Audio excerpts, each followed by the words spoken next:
walk you through threading for the embroidery machine, attaching the feet, and then putting on the embroidery hoop.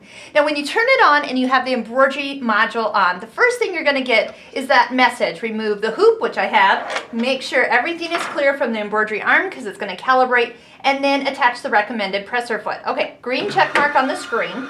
This is going to move. Make sure you have everything kind of cleared away from this area, and you get right to the screen. Okay, bobbin thread first. So I've got the superior threads, the bottom line. I like the white. Of course, you can get other colors or even work with a dark color. I also like to wind the bobbins, because this thread is so fine, is to wind the bobbins through the needle. It gives just a little bit of tension, and it really makes them wind nicely there. Go underneath the presser foot. Make sure that the presser foot is up. You can do this with the embroidery foot on, just like before. Now, I also want to show you a little trick about like how to fake the bobbin sensor out, letting you use all the way down to the very last maybe foot of thread. And because this is so fine, this makes such a difference. Okay, so I've threaded the bobbin all the way through from the inside to out through the hole.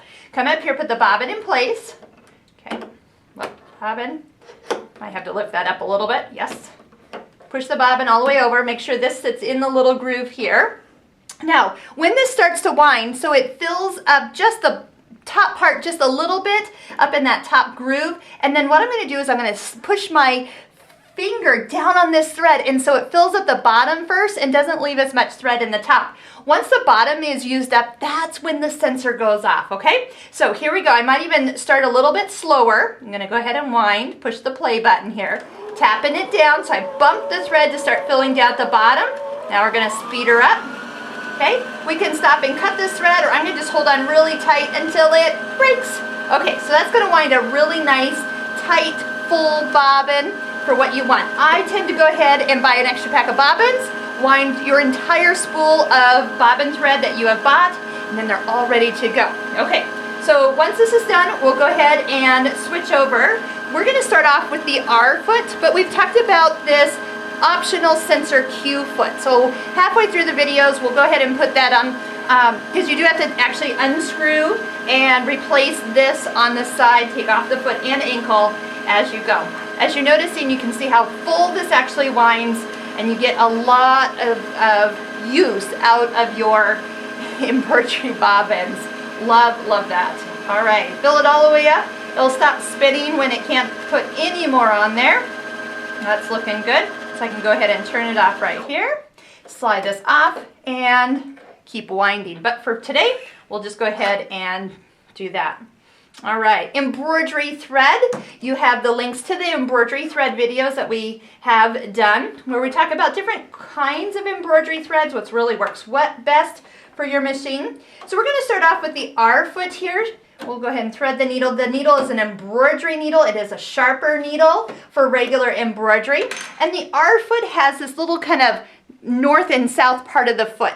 What we want to do is make sure that piece sits in front of the white ankle, so they just snap into place. Let's put our bobbin in just like normal. If you haven't cleaned your machine lately, before you sit down to an embroidery project, why don't you go ahead and give that a little cleaning down below. Super easy to do. Okay, cover, pull, that's my order. I always put the bobbin in, instead of cutting it, put the door on it, then pull it at the very last part.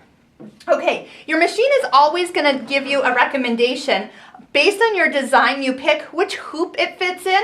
That's always a good idea. But for today, we're going to be using this fabric and doing a couple different designs and sampling as we go. When you look over here, this bracket is going to be pushed into this between the silver arm and the lower kind of gray piece. This little guy here is what will release it later. Do not push on that while you're putting the hoop on the machine. It is only for taking it off. So we're going to come up here, line up the little tongue, and push hard. Use some muscle here. It's okay to use your gorilla arms, so I want you to hear that click. And when you get it on, it clicks. It should not come off, and you can give it a good wiggle too. When we take that hoop off, that's when we push down on this little lever, push down, pull forward, and it will come straight off. You don't notice that I'm not tipping this. Why do people have this thing that they want to tip the hoop? It will fit nice and perfectly under that hoop, making it really easy. So I'm just pushing on, go click, and the more you use this, the more you feel like you can just force it on. All is good. So what we're going to do next is work on and see our built-in designs, how to pick lettering, how to position them on your screen, and I'll see you back at the next video.